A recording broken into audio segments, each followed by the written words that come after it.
ఇద్దరు శిష్యులు పరిగెడతా ఉన్నారు.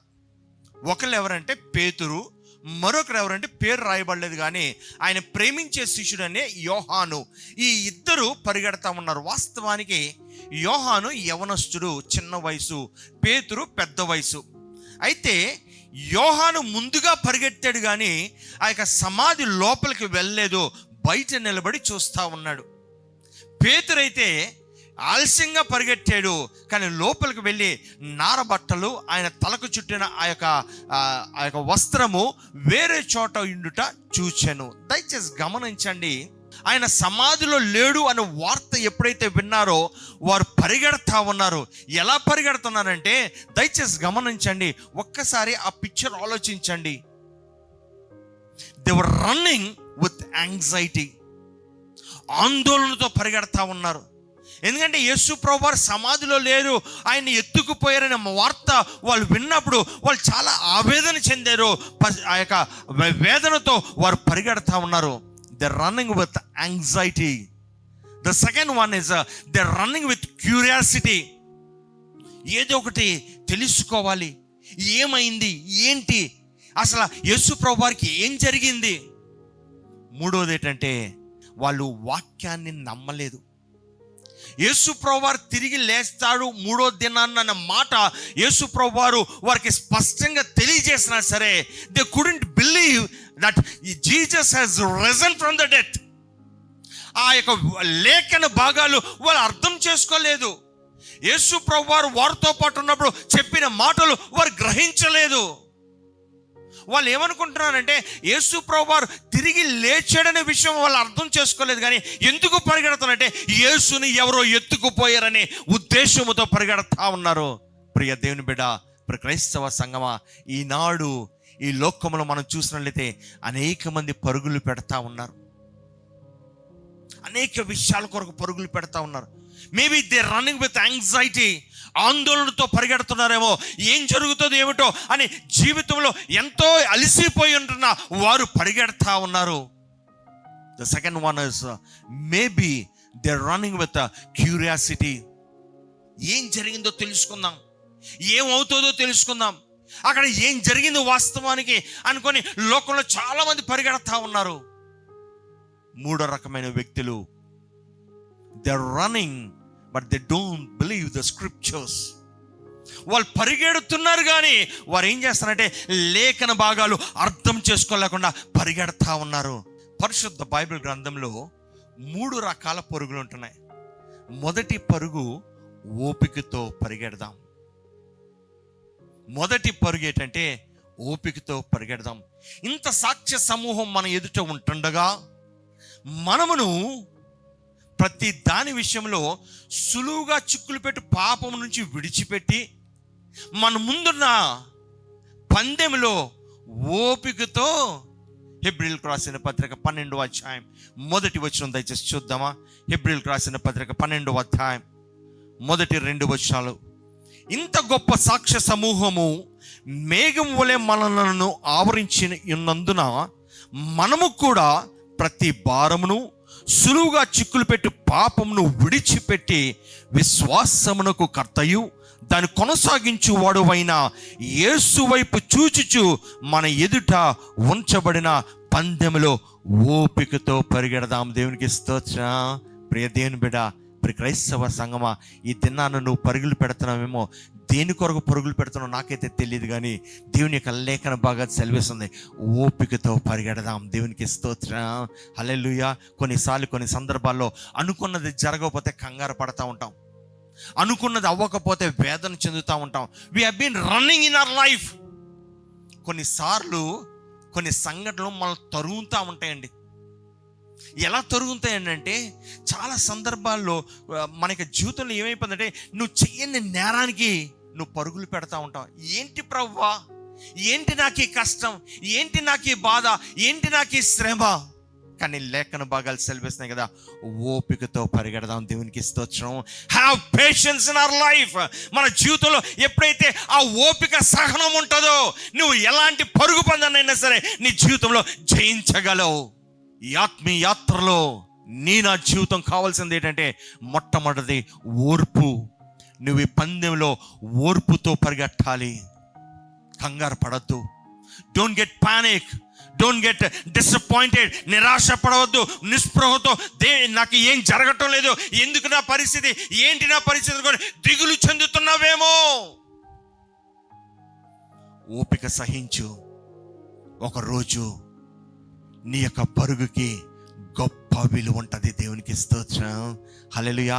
ఆ దినాన్ని చెప్తావు, అయ్యా ఇంతకాలం నేను పరిగెట్టింది దీని కొరకేనయ్యా, ఇంతకాలం నేను ఓపికగా పరిగెట్టింది ప్రభా. నా జీవితంలో ఎన్ని శ్రమలు వచ్చినా, ఎన్ని కష్టాలు వచ్చినా, ఎన్ని ఇరుకులు ఇబ్బందులు వచ్చినా సరే ప్రభా, ఓర్చుకొని నేను పరిగెట్టే ఆ యొక్క గొప్ప మనసును నాకు దయచే ప్రభా. This should be our prayer in our life. రెండో పరుగు ఏమంటే, అపోస్తలుడైన పౌలు ఫిలిప్పీ సంఘానికి రాస్తూ, దయచేసి ఫిలిప్పీలకు రాసిన పత్రిక 3వ అధ్యాయం 14వ వచనంలో అపోస్తలుడైన పౌలు ఏమంటాడంటే, క్రీస్తు యేసునందు దేవుని ఉన్నతమైన పిలుపునకు కలుగు బహుమానమును పొందవలనని గురి యొద్దకే. రెండో దేని కొరకు పరిగెట్టాలంటే బహుమానము కొరకు పరిగెట్టాలి. There is a reward for you. నువ్వు పడిన కష్టానికి, నువ్వు పడిన బాధకి, నువ్వు పడిన నిందకి, నువ్వు పడిన అవమానానికి ఒక బహుమానం ఉంది.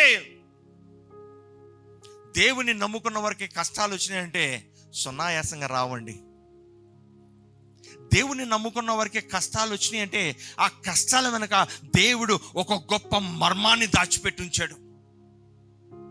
కొన్నిసార్లు కొన్ని జీవితంలో మన యొక్క జీవితంలో ఏమైపోతుందంటే, కొన్ని పడుతున్న ఆ యొక్క బాధలు తట్టుకోలేక ఎందుకు నా బ్రతుకు, నిరాశతో నిస్పృహతో నేను అనుకున్నది ఏమీ జరగటం లేదే, నేను అనుకున్నది ఏమి అవ్వటం లేదే, ఇక నేను ప్రభు దగ్గరికి ఎందుకు వెళ్ళడం, ప్రార్థన చేయడం ఎందుకు, బైబిల్ చదవడం ఎందుకు, మందిరానికి వెళ్ళడం ఎందుకు, ఇక వేస్ట్. కృంగిపోని అవసరం లేదు.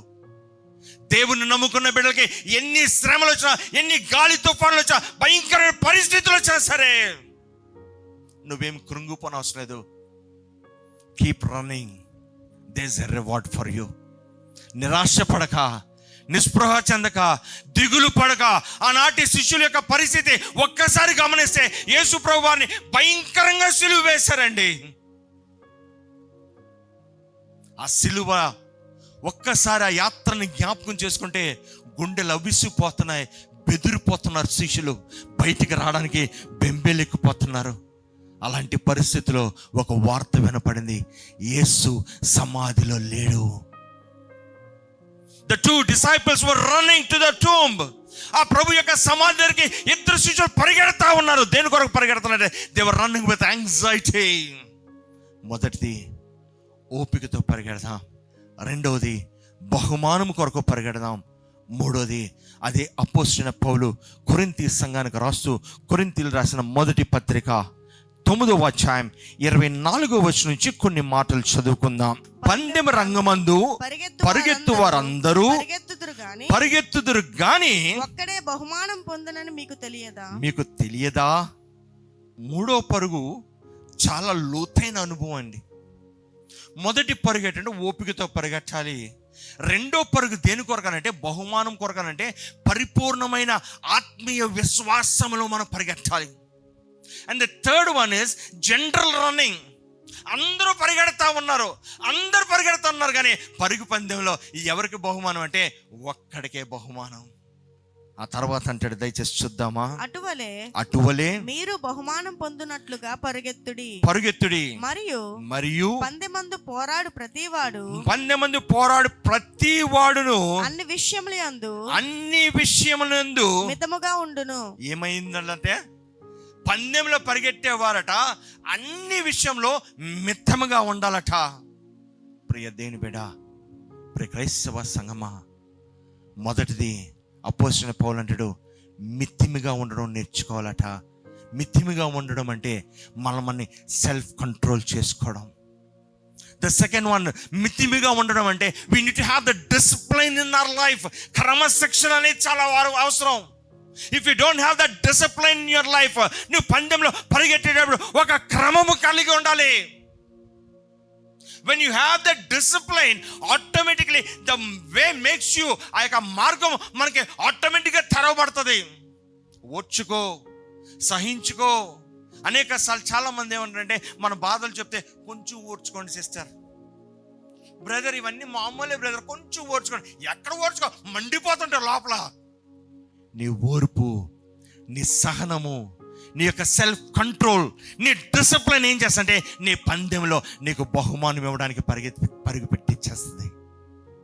ఆ ఓర్పు, ఎన్ని కష్టాలు పర్వాలేదండి, నా దేవుడు ఉన్నాడు అంటే అన్నారు. నన్నే కదా అన్నారు, ఎవరినో అనలేదు కదా, ఓర్చుకుందాం, పర్వాలేదులేండి, నన్నే కదండి, ఎవరినో బయట వాళ్ళు కాదు కదండి అన్నది, నా వాళ్ళే అన్నారండి, నా సొంత వాళ్ళే అన్నారండి, ఓర్చుకుందాం. నా భార్యే కదండి, నా భర్తే కదండి, నా బిడ్డలే కదండి అన్నారు, ఓర్చుకుందాం. ఆ సహనం ఏం చేస్తుంటే నిన్ను సరైన క్రమంలో నడిపిస్తుంది. ఎస్, నా భార్య దగ్గర నేను ఎలా ఉండాలి. రెండోసారి నీ ఓర్పు ఏం చేస్తుంటే నీ భర్తతో నువ్వు చెప్పకుండానే మాట్లాడుతుంది. నా భార్యతో ఇలా నేను మాట్లాడకూడదు, ఇలా నేను ప్రవర్తించకూడదు. నా భర్తకి ఆటోమేటిక్గా, ఆ యొక్క భార్యకి నువ్వు ప్రేమించకపోయినా, తనలో ఓర్పు లేకపోయినా నీ సహనం ఏం చేస్తుంటే నిన్ను ప్రేమించేటట్టు చేస్తుంది. It will make her to come in to that particular line what you're expecting. ఏదైతే నువ్వు కోరుకుంటున్నావో, ఏదైతే నువ్వు సహనముతో ఎదురు చూస్తున్నావో, అది ఖచ్చితంగా నీ భర్తలో కానీ నీ భార్యలో కానీ ఒకానొక దినాన్ని చూస్తావు. ఆ యొక్క పరుగు పందెంలో మొదటిది ఏంటంటే నీకు ఓర్పు అవసరము. రెండవది ఏంటంటే అపోస్తలుడైన పౌలు అంటాడు కదా, బహుమానం కొరకు మనం పరిగెడదాం. మూడోది అంటున్నాడు కదా, మితిమిగా ఉండాలట. ఆ తర్వాత చదువుతున్నాను ఒక్కసారి మాట. వారు క్షయముకు కిరీటమును పొందుటకును, మనమైతే అక్షయము కిరీటమును పొందుటకును మితముగా ఉన్నాము. దయచేసి తర్వాత 26వ వచనం. కాబట్టి నేను గురి చూడని వాని వలె పరిగెత్తువాడను కాను, గాలిని కొట్టినట్లు నేను పోట్లాడటం లేదు గాని ఒకవేళ ఇతరులకు ప్రకటించిన తరువాత నేనే భ్రష్టుడైపోదునేమోనని నా శరీరము నలుగొట్టి దాన్ని లోపరుచుకొనుచున్నాను. ఏం చేస్తున్నాడండి అపోస్తలుడైన పౌలు? ఈ మాట అనడం చాలా భయంకరం అండి, చాలా ప్రమాదకరం. Paul is not an ordinary person. He is the senior most, ఆత్మీయంగా ఉన్నతమైన స్థాయిలో ఉన్నవాడు. ఎంత ఎత్తుకున్నాడంటే అనేక సంఘాలు కట్టాడు, అనేక మంది బలపరిచాడు. ఆ యొక్క పౌలు యొక్క జీవితం మనం చూస్తున్నట్టయితే, ఆ యొక్క పౌలు యొక్క ఆత్మీయ స్థితి మనం చూసినట్టయితే, ఆ పౌలు స్థాయికి వెళ్ళడానికి దరిదాపుల్లో ఎవ్వరు నిలబట్టం లేదండి. అంత ఉన్నతమైన స్థాయికి వెళ్ళినవాడు. నేను గాలికి కొట్టుకుపోయినట్టుగా నేను పరిగెత్తడం లేదు. ఏమంటున్నానంటే, దయచేసి ఆ మాట అండర్లైన్ చేసుకొని గమనించండి. ఒక్కసారి ఉదయకాల సమయంలో ఒక్క క్షణం ఆ మాటను ఆలోచిద్దాం. అపోస్తలుడైన పౌలు ఎందుకు ఆ స్టేట్మెంట్ ఇచ్చాడు మరొకసారి చదువుదామా. గాలిని కొట్టినట్లు నేను పోట్లాడటం లేదు కానీ ఒకవేళ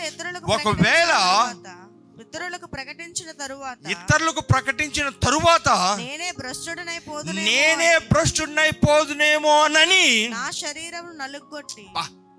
ఈ పత్రికలు రాస్తున్నప్పుడు మామూలు పౌలు వయసు మామూలుది కాదండి. ఈజ్ ఆల్మోస్ట్ ఆల్ పెద్ద వయసు. తన జీవితంలో ఉన్న కోరికలన్నీ చచ్చిపోయి ఉంటాయి. ఇంకా ఏ ఆశ లేదు ప్రభు కొరకు బ్రతకాలని. అలాంటి పరిస్థితిలో ఇలాంటి స్టేట్మెంట్ చేయడం అనేది మామూలు విషయం కాదండి. నేను భ్రష్టుడిని ఎందుకు ఆ పాట అంటున్నాడు? మీరు ఒకసారి ఆలోచించండి. That statement it self A warning for each and every one of us. ఆ మాట సామాన్యమైన మాట కాదు.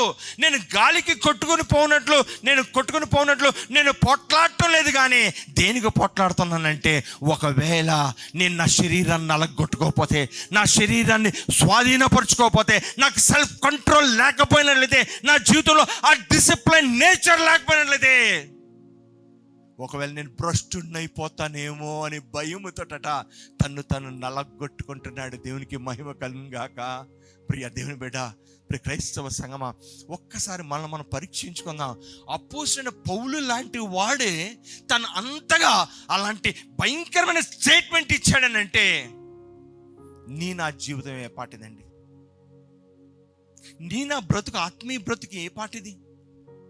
ఏదైనా చిన్న కష్టం వస్తే, చిన్న బాధ వస్తే, చిన్న శ్రమ వస్తే, ఏదైనా చిన్న నింద వస్తే దేవుణ్ణి విడిచిపెట్టడానికి రెడీ అయిపోతామే.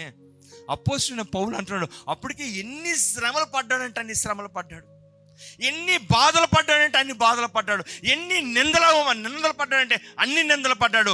ఒకటి తక్కువ 40 దెబ్బలు, కొరడా దెబ్బలు అనేక మార్లు కొట్టి ఉంటున్నారు, అనేక మార్లు ఈడ్చి లాగి పడేశారు, అనేక మార్లు చెరసాల్లో వేశారు తన చెయ్యి నేరానికి. కానీ ఏమంటున్నాడంటే, నేను గాలికి కొట్టుకొని పోనట్లు నేను పోట్లాడటం లేదు, కానీ దేని కొరకు పోట్లాడుతున్నానంటే ఒకవేళ నేను భ్రష్టున్నైపోతానేమోనని. ఆల్మోస్ట్ ఆల్ అపోస్తలుడైన పౌలు ఈ 9వ అధ్యాయం చివరి వచనం కంక్లూడ్ చేస్తూ 10వ అధ్యాయం మొదటి వచనంలో ఒక ప్రత్యేకమైన మాటతో ప్రారంభిస్తానండి. ఏమంటే, నేను భ్రష్టునైపోతానని నలగొట్టుకున్నాను. కానీ మీరు గమనించండి, ఇశ్రాయేల్ ప్రజలు అరణ్యంలో వారు నడిచినప్పుడు వారు ఎలా నడిచారంటే మేఘము కింద నడిచారట, ఆకాశ మన్నాను తిన్నారట, ఆ బండలో నీళ్లు వాళ్ళు త్రాగారట. దేవునికి ఇష్టంగా లేరు కాబట్టి ఏమైపోయారంటే దే హ్యాడ్ అన్ ఎక్స్పీరియన్స్. వాళ్ళు అన్నీ బాగానే ఉన్నాయి, అన్ని జీవితంలో అన్ని చాలా చక్కగా ఉన్నాయి. సముద్రం యొక్క మేఘం కింద నడిచారు, ఆకాశం నుంచి మన్నా తిన్నారు, బండలో నీళ్ళు తాగారు. మనమైతే ఆకాశం నుంచి కురిసిన మన్నా తినటం లేదండి. ఆ యొక్క సముద్ర మార్గంలో మనం నడవలేదు, ఆరిన నేల మీద నడవలేదు. ఇశ్రాయేల్ నడిచారు, ఇశ్రాయేల్ మేఘాల కింద నడిచారు, ఆ యొక్క సముద్ర మార్గం నడిచారు, ఆకాశం నుంచి కురిచిన మన్నాను తిన్నారు. ఏమైపోయిందంటే ఆ బండలో నీళ్ళు కూడా తాగారు. కానీ చివరికి ఏమైపోయిందంటే దేవునికి ఇష్టడుగా ఉండలేదు కాబట్టి వాళ్ళు ఏమైపోయారు, అరణ్యంలోనే చచ్చిపోయారు. 6వ వచనంలో ఒక మంచి మాట అంటాడు, దయచేసి చూద్దామా. వారు ఆశించిన ప్రకారము మనము చెడ్డ వాటిని ఆశించుకుంటున్నట్లు ఈ సంగతులు మనకు దృష్టాంతంగా ఉన్నవి. ఈ సంగతులు మనకి దృష్టాంతముగా ఉన్నాయి. దయచేసి గమనించండి, 2 మాటలు అపోస్తలుడైన పౌలు వాడుతున్నాడు. ఒకటి, దేవునికి ఇష్టమైన జీవితము. రెండవది, నీ యొక్క జీవితంలో ఎలాంటి ఆశలు కలిగి ఉన్నావు. These two are very important. ఒకవేళ నీ ఆశ దేవుని చేతిలో ఉందనుకో, దేవుని బిడ్డగా దేవుడు కోరుకునే ఆశలు కోరుకుంటే ఏమవుతుందో తెలుసా? ఫర్ ఎగ్జాంపుల్ పౌలే తీసుకోండి. అపోస్తలుడైన పౌలు నీ ఆశ ఏంటయ్యానంటే ఏమంటాడంటే సువార్త ప్రకటించమైన ఆశ. అన్ని దెబ్బలు తిని అంతగా చెత్తకొట్టి ఆ బురద గుంటలో లాగి పడేస్తే సీరియస్గా లెగిసిపోయి పక్కూరికి వెళ్దామా సువార్తకి? ఏం మనిషి అయ్యా పౌలు.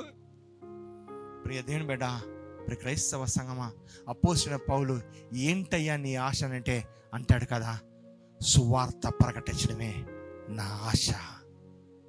ఈ దినాన్న ఒకే ఒక్క ప్రశ్న, గురి యొద్దకు పరిగెట్టేటప్పుడు ఎలాంటి ఆశతో నువ్వు పరిగెడుతున్నావు?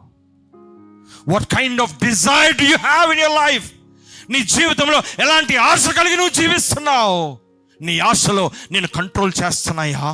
నీ ఆశలో నిన్ను నాశనానికి నడిపిస్తున్నాయా?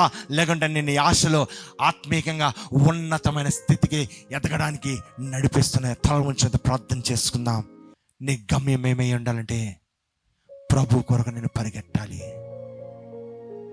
ఓపికతో పరిగెట్టుడి, బహుమానము కొరకు పరిగెట్టుడి, గురి యొద్దకి పరిగెట్టుడి. కృపగల దేవా, నీకే వందన స్తోత్రాలు ప్రభు. ఈ ఉదయకాల సమయంలో మాతో మీరు మాట్లాడుతున్నారు ప్రభు. మీ స్వరాన్ని మాకు వినిపిస్తున్నారు ప్రభు. లోబడే మనసు దయచేయండి, విధేయత చూపించే మనసు దయచేయండి ప్రభు. ఆనాడు నువ్వు శిష్యులకి కనపడినప్పుడు, ఆ ఎమ్మాయిము గ్రామానికి వెళ్తున్న వారికి కనపడినప్పుడు, వారు అంటున్న మాట, ఆయన మాట్లాడుతున్నప్పుడు మన గుండెలు మండలేదా? నన్ను మండే గుండెలు కావాలి ప్రభు. దేవా, పరిస్థితులు ఏమైనా సరే ప్రభు, స్థితిగతులు ఏమైనా సరే అయ్యా, నిరాశ బ్రతుకులో ఉన్నా సరే ఆనాడు పేతురు యోహాను పరిగెట్టిన ఆ పరుగును మాకు నేర్పించమని అడుగుచున్నామయ్యా. బయటకు వస్తే మేము బ్రతుకుతామో లేదో తెలియని పరిస్థితి ఆనాడు నాయనా. శిష్యులు బెదిరిపోతున్నారు ప్రభా, ఆందోళన చెందుతున్నారయ్యా. బయట ఏం జరుగుతుందో తెలియదు ప్రభా. బిక్కులాడుతూనైనా ఆ గదిలో తమను తామును భద్రపరుచుకుంటున్నారు ప్రభు. అలాంటి పరిస్థితిలో వార్త విన్నప్పుడు వాళ్ళు పరిగెడుతున్నారు ప్రభు.